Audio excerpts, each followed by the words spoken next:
Hotels can hold some creepy secrets. With so many people checking in and out on a daily basis, it's no wonder stories of haunted hotels and bad encounters are so easy to find. Whether you're on vacation, getting together for a family reunion, or sneaking into one to perform a ritual, the strange doesn't discriminate and can present itself at any time. Today we will be going over 3 stories involving hotels. A huge thank you to the writers, whose links can be found in the description. Remember, you can send in your own story to rylhstories@gmail.com. If you enjoy the video, feel free to support it with a like and a comment letting me know your thoughts. Subscribing if you're new is also very much appreciated. Enjoy the video, and as always, I hope you all have a great night.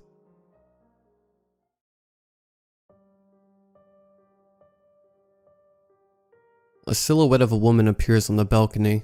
Her cigarette glow can be seen piercing through the darkness as I watch from a beach chair below. At that moment, I wonder who she is and what's going on through her head as she takes another drag from her cigarette. This thought, however, is interrupted as a stranger opens the patio door behind her and joins her on the balcony. The band playing at the jazz lounge drowns out any chances of me being able to hear the conversation between them. For a brief moment, I wanted them to be the distraction I so desperately needed from this boring drunk crowd that is within feet from me. The downside of vacation is having to deal with the annoying intoxicated people who believe the world spins around them and crave to be the center of attention, as I remain seated below them listening for any words shared between them like the cigarette that is now pressed against the stranger's lips. I swear as I lay there invading their privacy, the woman looks down towards my direction and screams for help. The jazz melody in the background makes me question what I heard. Was it actually a scream, or an out-of-tune instrument? Then as fast as the stranger had appeared, they retreat back into the room, with their arms wrapped around the woman, either in distress or passion. Then the sliding door closes, along with the curtains. I glance around to see if anyone else had witnessed what I was pretty confident I had seen. But to my surprise, everyone is too self-absorbed in their own business to wonder about the silhouettes on the balcony. Then I think to myself, I'm probably the only one that saw them. I'm probably the only one who actually cares at this point. I sort of envied the rest of the crowd that is left oblivious to it all. What do I do? Are the next 4 words that come creeping into my mind that's now filled with anxiety. Did I really see what I thought I had seen? Or is the darkness playing tricks on my mind, and that those 2 silhouettes are safe and sound behind those tightly drawn curtains, embracing each other and merging as one silhouette? Maybe I should just have another drink and try to loosen the hell up. After all, I am on vacation. I return from the bar with a fresh drink. The rum burns my lips as I resume sitting on the same beach chair. As I light my own cigarette, I see something in the corner of my eye. Again on the balcony above me. As I look up, my instincts tell me that this wasn't the woman who I had seen earlier. Instead, it was the stranger who re-emerged from the room. The stranger lights a Zippo lighter and ignites a big cigar that's sticking out of their mouth. The light from the Zippo lights up the dark just enough for me to make out enough facial features to determine the face of the stranger belonged to a man. I remain on the chair, watching to see if he's rejoined by the woman. After a few minutes of watching, it came clear that she wasn't joining him. It also came clear that I wasn't the only one doing the watching. I can feel his stare burn through the darkness, and his focus was set on me. I guess this is karma getting me for being so damn nosy. I stay there frozen to the beach chair, too petrified to move. Maybe it's just paranoia, and the man isn't watching me. Maybe it's my mind trying to draw up some elaborate story to save me from boredom. I didn't want to go on this trip, but my parents were hell-bent that I tag along. Maybe I'm overthinking everything, and that woman from before is asleep on the bed inside the room, or in the shower. I decided that I would forget it all, and finish up my drink, and go get some rest. Then this day would be over, and I will be one day closer to going home. As I walk back to my room, I can't shake the nervous feeling that has a hold of me. Walking through the hallway, I scan the faces of everyone I walk past, and wonder if any of them were the people from the balcony. Although I could distinguish it was a woman and a man. That was about all I could pick out, as the darkness prevented me from seeing much more. Then the nervousness grew in the pit of my stomach when I realized that any one of the passing faces in the hallway could belong to him, or her. And if I wasn't being paranoid, and that the man was actually staring me down, he could now be within hand's length of me now, and I wouldn't know it. I reach my door and swipe my key card, and barge in, flipping the do not disturb sign before I closed the door. I then made sure the door was locked and the chain was bolted. I caught a glimpse of my reflection in the hallway mirror, and then I thought to myself, get a hold on yourself. You've watched one too many horror movies, man. Still, the nervous pit in my stomach only grew larger. I walked over to the sliding glass door in my room, only mine didn't lead to a balcony. I was on the ground floor, so it just led directly outside. I stopped and pressed my face to the glass to try and see past my reflection, and I felt the nervousness disappear from my stomach when I saw there was no one around.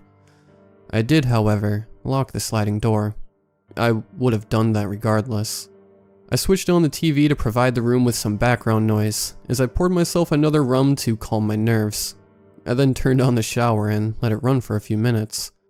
As I waited, I went back out into the room and took a few more swallows of rum. By now, the burning sensation had faded, and I was finally feeling the sweet nectar. Steam started to emerge from the bathroom, which meant the shower was hot enough for my liking now. As I stand there with near boiling water pouring down over me, and breathing in the steam through my mouth, I can't help to shake the image of the woman. Was she really screaming for help? Maybe I should report it to the front desk or security just in case. But I didn't want to appear to be another crazy tourist that couldn't handle the free booze. The thought, however, was quickly interrupted by an abrupt loud pounding on the bedroom door. I turned off the shower and waited in silence for a moment, but the silence was followed by another bang on the door. I hopped out of the shower, steam still in the air, and walked towards the bedroom door. The room door didn't have one of those peepholes, so I stood next to the door and asked loudly, "Who's there?" No response followed my question, only another loud bang on the door. Once again I asked, "Who's there?" And yet again there was no response. I was growing annoyed and yanked the door open. I had forgotten to unlatch the chain, so the door stopped solid, after only opening a few inches.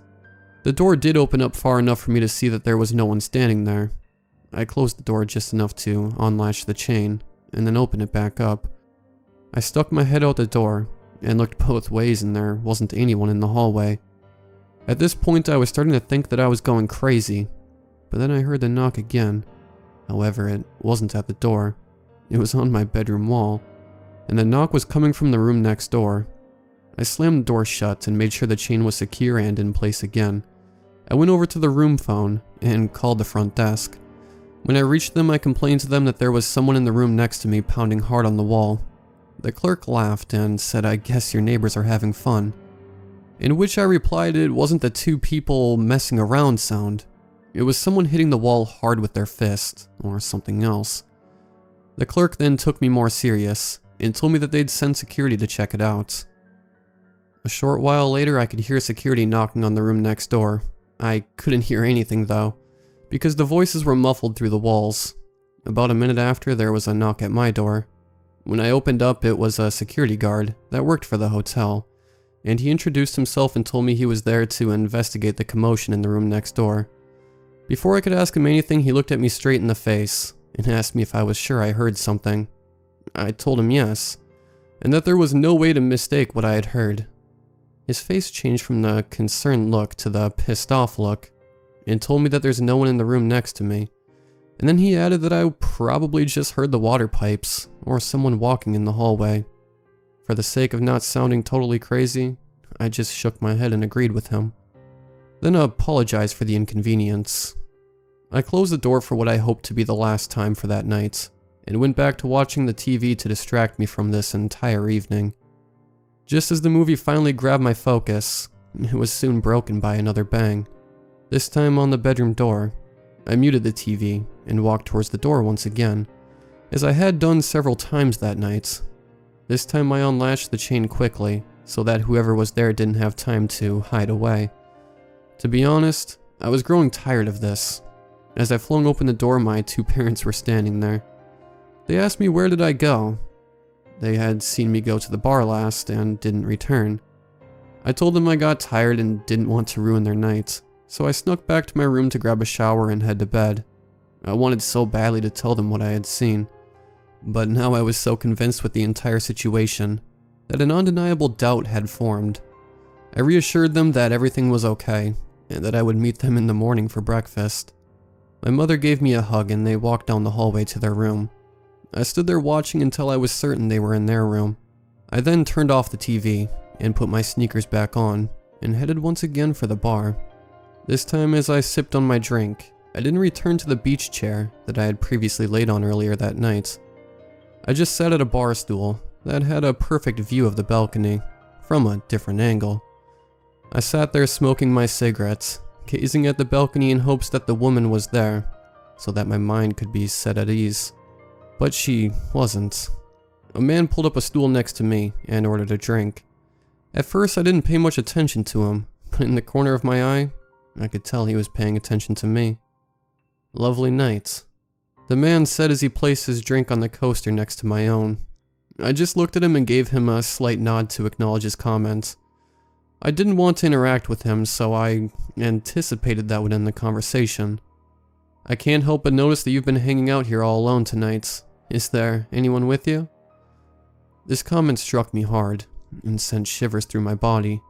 That comment would be odd no matter how my night had panned out, but given what I had seen earlier, I knew that this was the man from the balcony. I looked at the man and gave him a fake smile.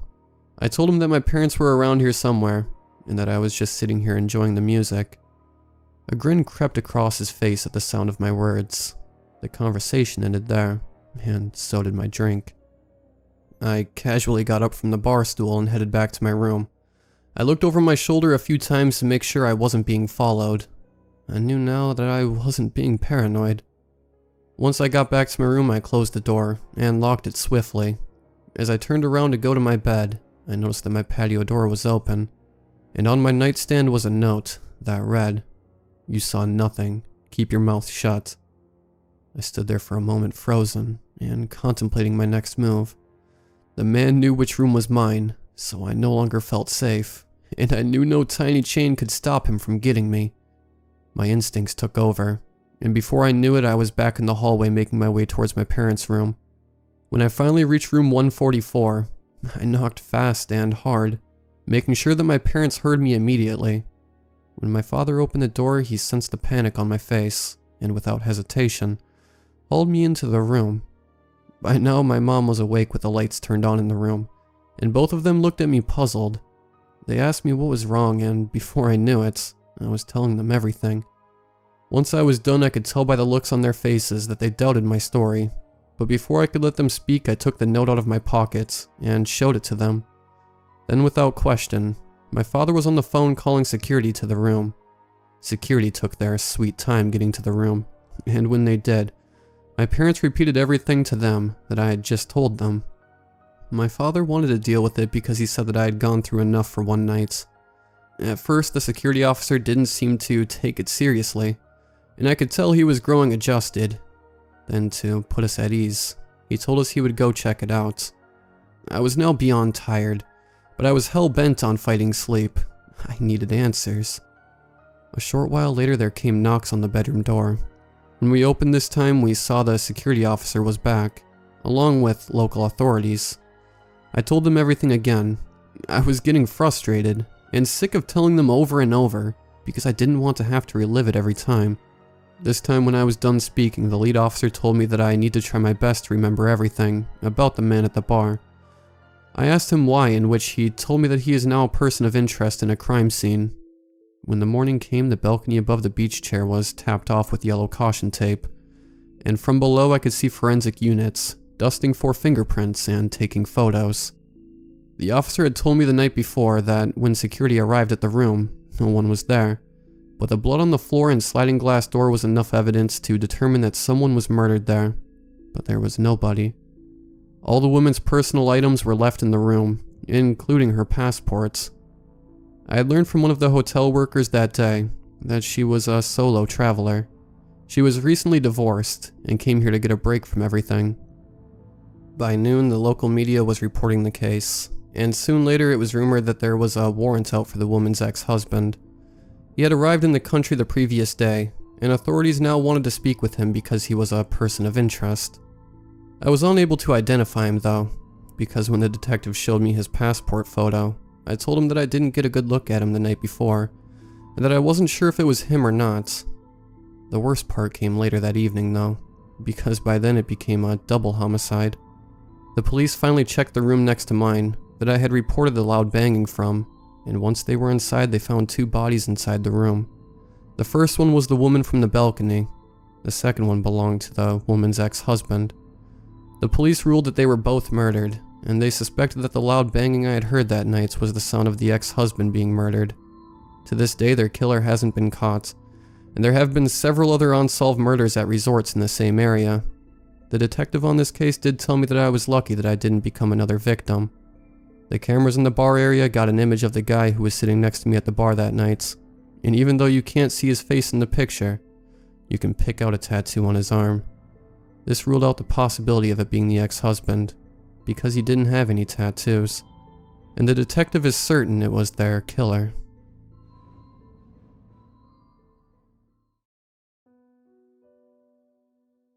My grandparents own a hotel, and every time my family visited when I was a kid, I'd used to run around with my cousins in some of the areas not used by the public, like the kitchen or unoccupied suites. However, there was one part of the hotel we rarely went to. It was on the top floor, unused except by my grandmother. I didn't know why at the time, but it always struck me as strange because it was a perfectly good suite. There was a kitchen, sink always full of the exact same plates whenever I'd sneak in there, a bedroom, and of course a bathroom.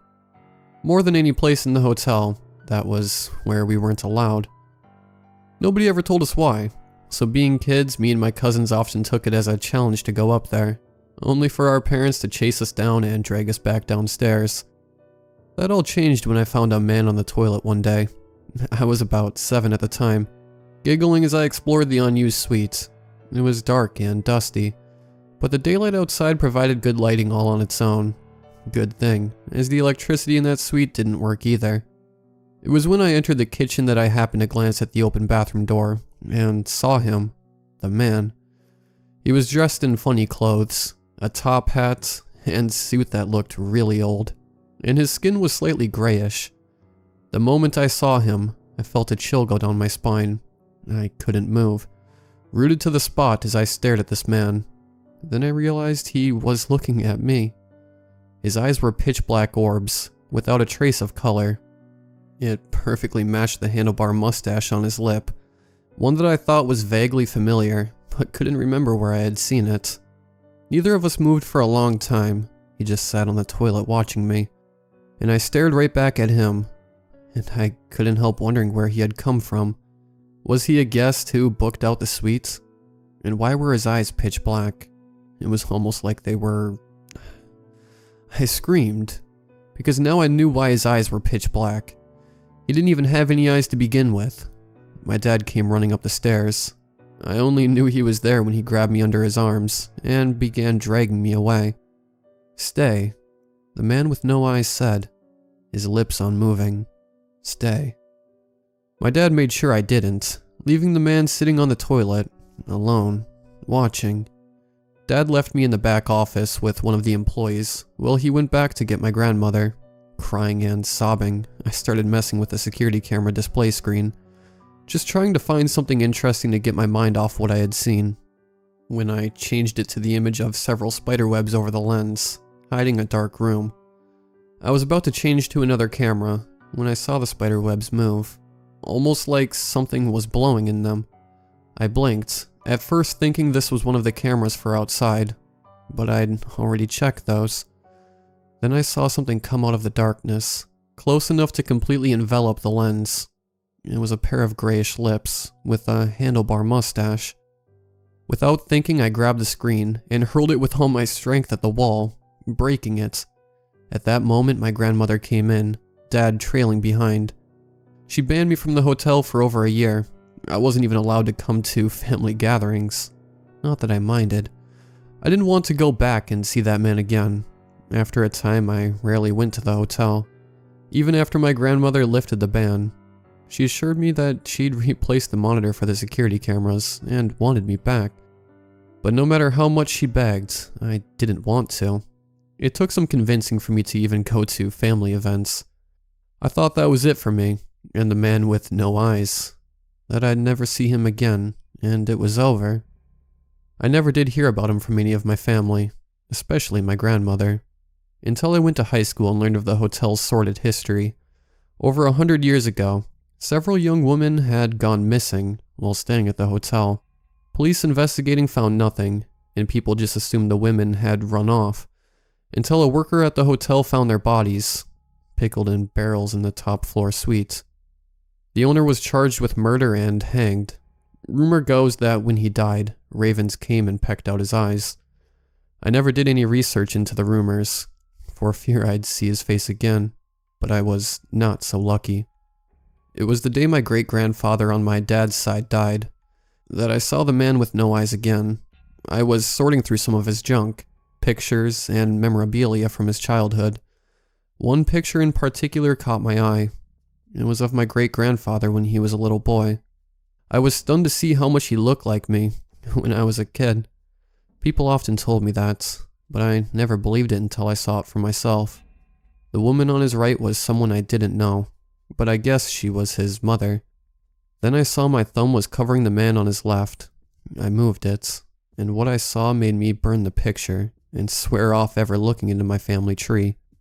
Because the man in that photograph, the man whispering in my ear for me to come back, was dressed in a suit and top hat, with a neatly trimmed handlebar mustache and dark eyes.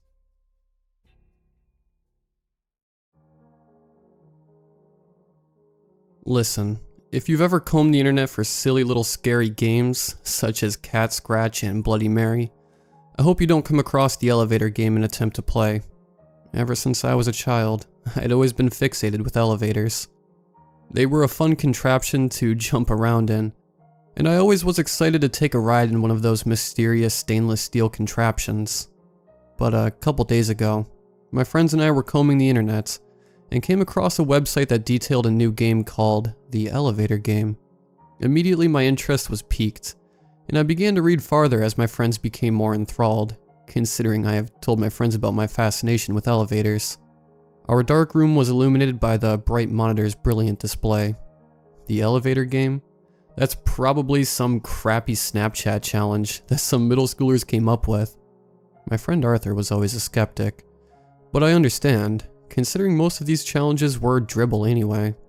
Well, you know I've always been fascinated by elevators, I retorted. Maybe this challenge may have some merit to it. Well, hurry up and see the rules. I want to see what you have to do, and if we can do it tonight. What else do you think we're gonna do tonight? Drink and play Smash? I want to do something new for once. The other voice came from the blue beanbag on the other side of the room. Of course Mike would be asleep on a Friday night. Well, nice of you to join us, Mike. Pull up a chair, and we'll see the rules together, I said. After he groggily moved his beanbag to my desk to my left, I began to scroll down and see the rules of this game. The display listed the rules as followed. 1. Enter the elevator of your choice, alone. Alone? We can't do this challenge together? Mike said, yawning. I looked at him. I guess we'll just take turns then. I'm down. I'm sure this is a load of crap anyway, Arthur said in between swigs of beer. Buzzkill, Mike muttered. 2. Once inside, ensure that the elevator is equipped with more than 13 floors. Oh, 13. So scary, Arthur said, waving his arms. Shut up, I quickly snapped. 3. After following 2, press the button for the 7th floor. 4. After 3, press the button for the 4th floor. 5. After 4, press the button for the 8th floor. This went on for a while, a code that equaled to 748-25169, whatever that meant. But once I got to the 9th instruction, my blood ran cold.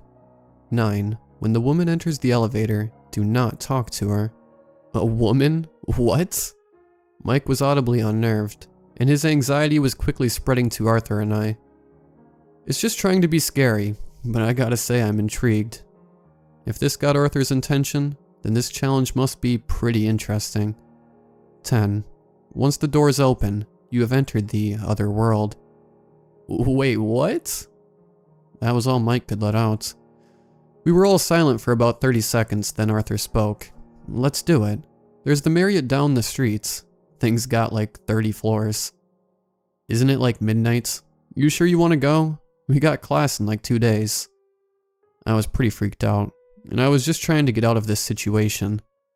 My mind began to wander as I thought about the other world and the woman. What was this? Was this just some kind of joke? It has to be. There can't just be another world that's only accessible through an elevator, right? We arrived at the Marriott, which is a chain hotel that happens to have one in my town.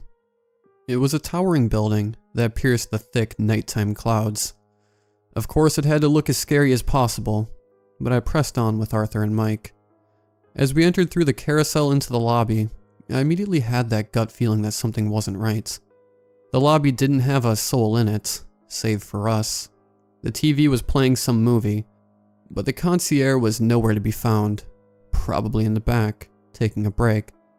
Okay, let's go to the side elevators, because we might actually get in trouble for doing this, Arthur rationalized. We agreed, and walked to the side, where the gates parking guests are able to access the hotel. The hotel was completely silent, other than the soft hum of a vending machine.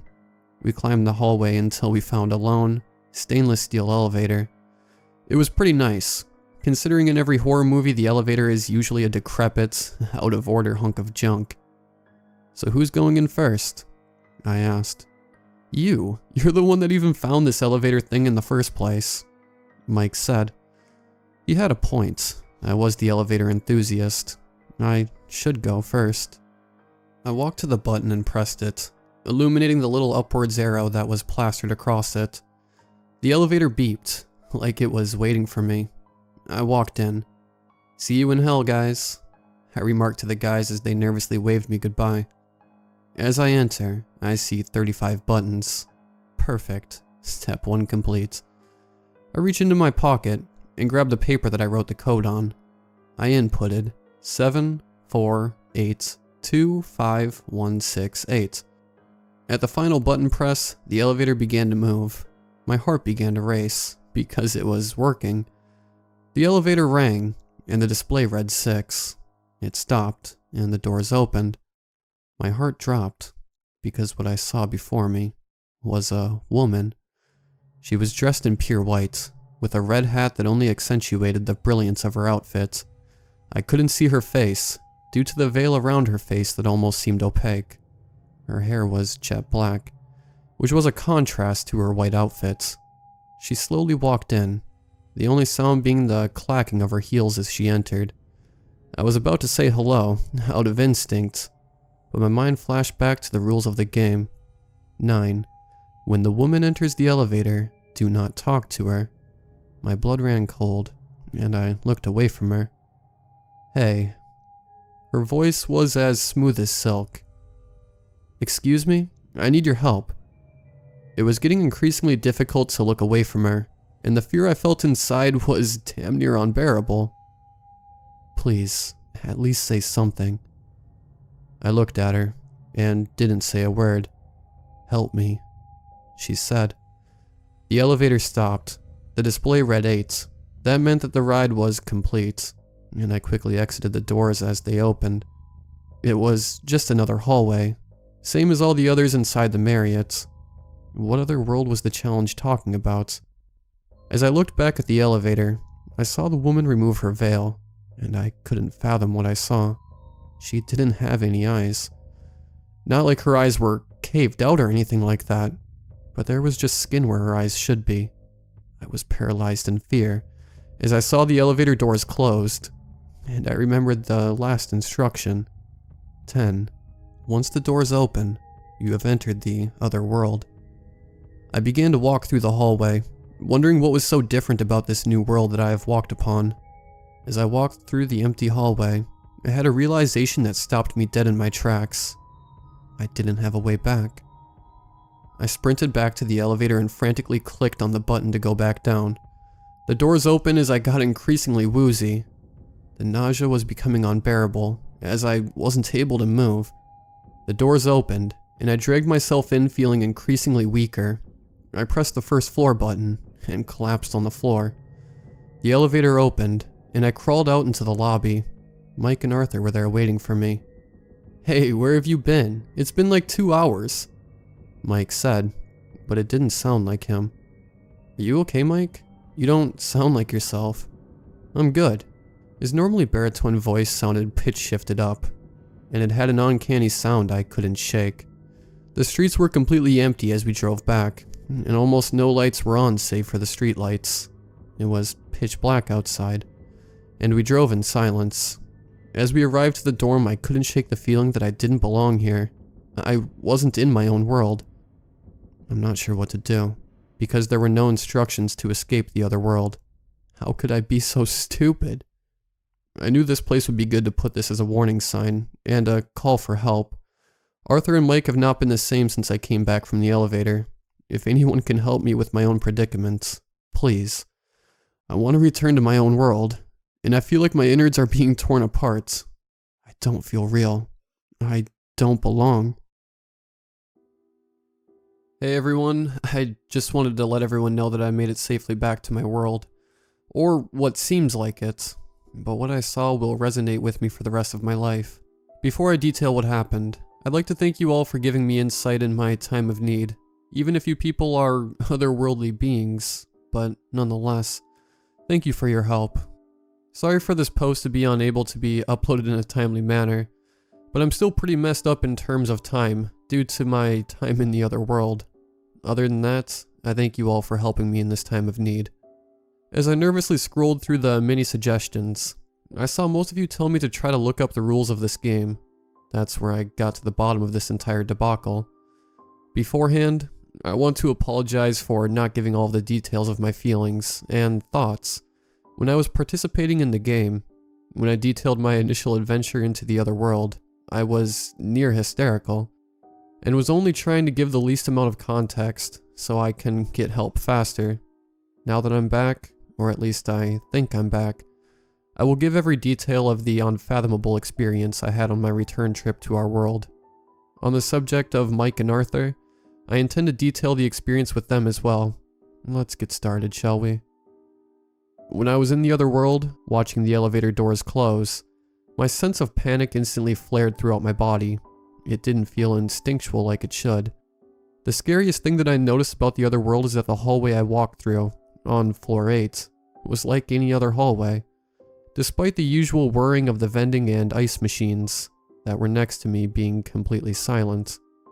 During my panic attack that I had upon realizing my own idiocy, for not even knowing to come back, I felt someone, or something, watching me. As I began to collapse, I felt my muscles failing me, and I had the feeling of pins and needles running up my skin as I attempted to move. Like the feeling when one is in sleep paralysis. When I returned to the lobby and I saw Arthur and Mike, they were not moving, not like completely frozen, but more like an idle NPC in a video game, just staring lifelessly into the void. Only when I looked in their direction is when Mike snapped out of his trance and began talking to me. Arthur, however, was completely silent, even when I attempted to tell them any recollection of my journey. The thing that disturbed me the most was whenever I even attempted to speak to the two, my throat would not let out the words. You know when you're in a nightmare and you want to scream your heart out for help, when the monster or what have you is about to kill you, or someone you love, but nothing comes out? This was like that, and it was the most surreal thing I have ever experienced. So I had to sit there in pure silence. Wait, silence? There was no hum or sound coming from, well, anything. The world seemed to be on mute. As I sat watching Mike blankly drive, I began to think about the game, and where it's supposed to transport me. The other world. What is that even supposed to be? From what I could tell, I had landed myself in some sort of bizarro version of my own world, like a parallel universe. Looking outside my window, the usually lit buildings of the downtown area were pitch black, almost like a blackout had taken out the entire city's power supply. The only things keeping the darkness from completely enveloping the car was the headlights on the front, and they barely did a good job at that. My stomach began to become violently nauseous, and I convulsed from the uncomfort. I felt like I was being ripped apart from the inside, almost like I was imploding. I bit down on my lip, knowing from habit that my dorm was about 2 minutes away.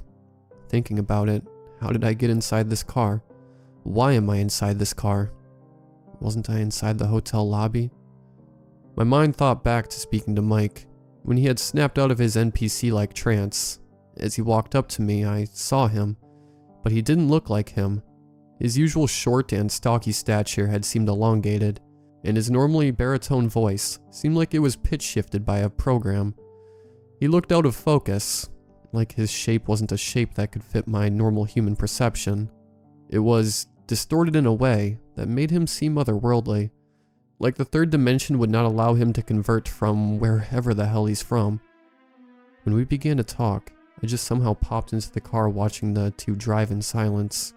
Not like a teleportation or the like, but just an instant change of scenery, like a scratched DVD that skips into a new scene in an instant manner. Despite this, my mind didn't even fathom it. I just somehow happened to enter the car in my own perception, but the time skip barely came as a recollection 15 minutes into the drive.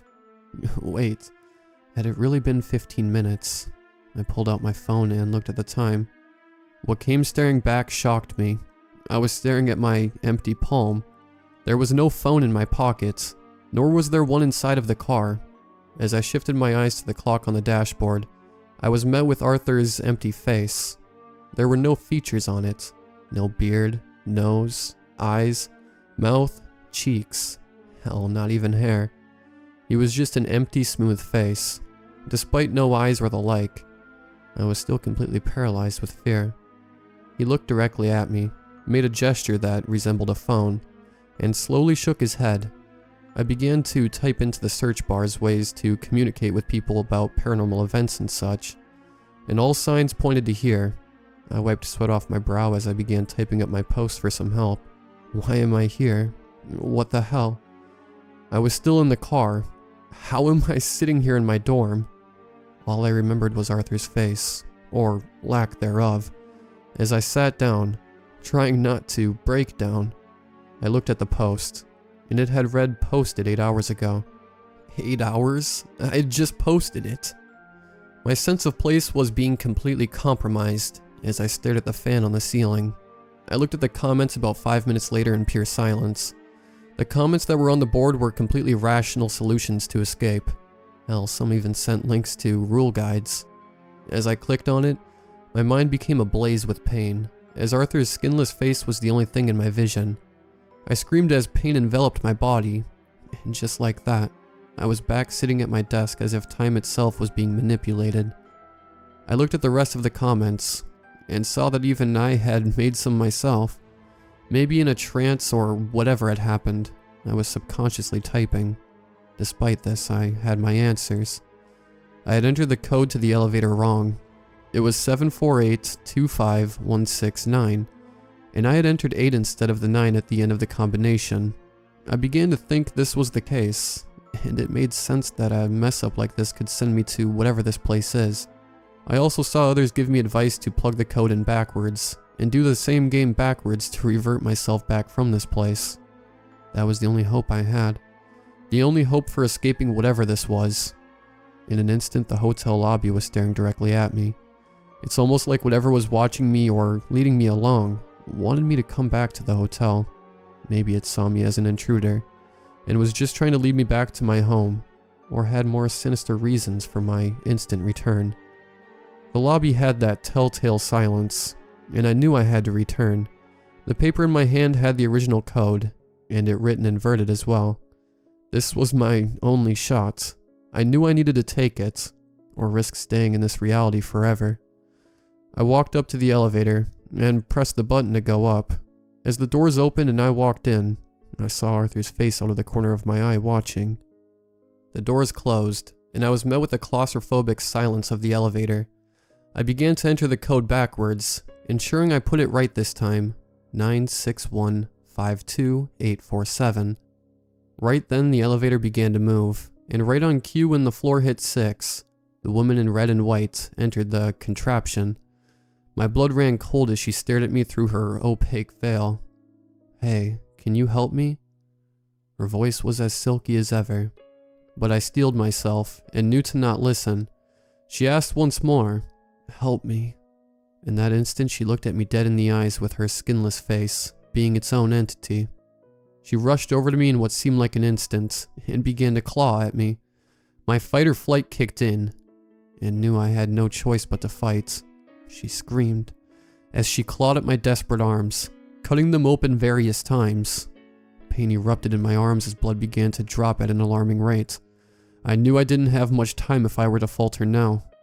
I knew I had to do something, and my instinct led to the single most stupid, but reasonable action I could have taken. I held her clawing arms back with my left hand, and mustering all the courage and strength I had left, I swung my right hand and connected with her smooth, skinless face. She flew back, and uncannily caught herself and just froze. She was frozen like a paused show. She just stared at me with the piercing eyes of nothing. But then I heard a sound. The only sound I ever heard inside of this other realm. It was a cracking noise, and I saw her smooth, skinless face break open like an egg. But what it revealed under, I simply can't put into words. If there was any way for me to describe what was under, I would, but I simply can't. It was truly otherworldly, and my own mind was driven to madness seeing it. It was nothing. Nothing was inside her head. Now, I don't mean her head was hollow. Far from it. It was filled with the infinite nothing. In popular culture, we all come to agree that nothing is perceived as a black or white void with no sense of place. But what I saw was absolutely nothing. It wasn't a color, it wasn't a plane, or had any cohesive shape to it. It was infinite nothing. She or it looked into my soul, and all I heard was distant wailing, as if the voice had been a mile away. It was a distinctive woman's yelling. After the screams ended, after what seemed like an eternity, I saw the woman disappear, as if she was never there in the first place.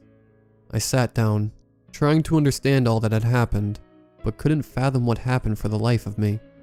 I was snapped out of my reverie by the dinging of the elevator, and I blindly walked out only to meet an endless pit of darkness. I began to enter freefall, and looking back I saw a sight that was almost more bizarre than the woman. It was an almost infinite amount of elevators, all strung together in this black void. There were too many to even comprehend, but I only had a glimpse as I continued down into the void. I had honestly wanted this nightmare to be over, and if what's meeting me at the bottom of this void was death, I welcomed it. I fell for what seemed like an infinite amount of time. If this was hell, it sure felt like it. And just like that, I saw something. In my free fall, I saw a lone light that seemed almost unfathomably far away. Despite the length, it came into view very quickly. It was an elevator. I began to realize I was heading on a direct path to it. I screamed as I came into contact with the elevator, its hard exterior crushing all the bones in my body, killing me instantly. Wait, I'm not dead. I look at my arm, and only faint scars had been left burnt in it. My clothes looked tattered as I began to look at my surroundings. It was an elevator, and the display read 1. I had just hit the lobby, and the doors creaked open. I slowly walked out, and saw I was in the lobby of the Marriott. I heard the doors close, and I looked behind myself to see that there was no elevator. Only a wall that had a promo for free continental breakfast in the morning for guests. What the hell? Ryan, where did you run off to? You were in the bathroom probably. It's been like 15 minutes, bro. Upon seeing Mike, I burst into tears and embraced him. Okay, you alright? Your clothes look tattered to hell. What happened? Mike seemed genuinely concerned. Nothing, man. I'll tell you about it in the car. Let's get out of here. Arthur ran up to us concerned. Thank God he had his face. I felt normal in this world. The sounds were in full force.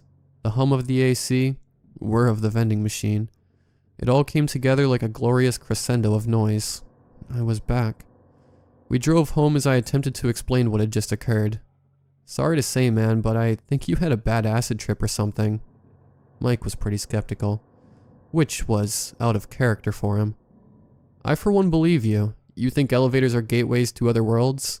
And then bam, you found proof. But where did the elevator you went go? Arthur was very enthusiastic, unlike his usual cynical demeanor.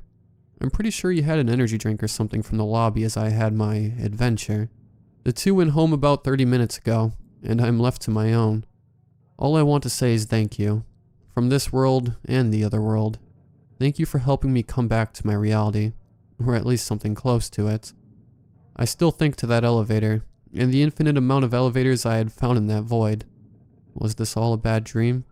Or did I find something far more existential than I can comprehend? Maybe I did find a true way to travel in between universes. All in all, stay away from this game.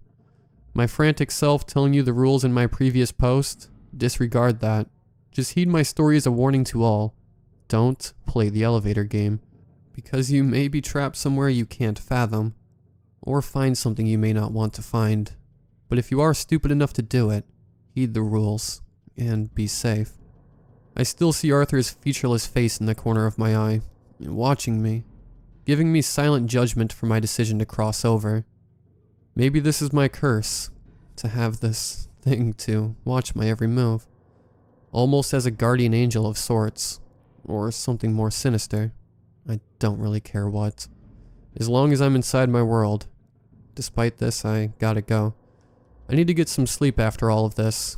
My stomach's hurting like hell. Don't play this game.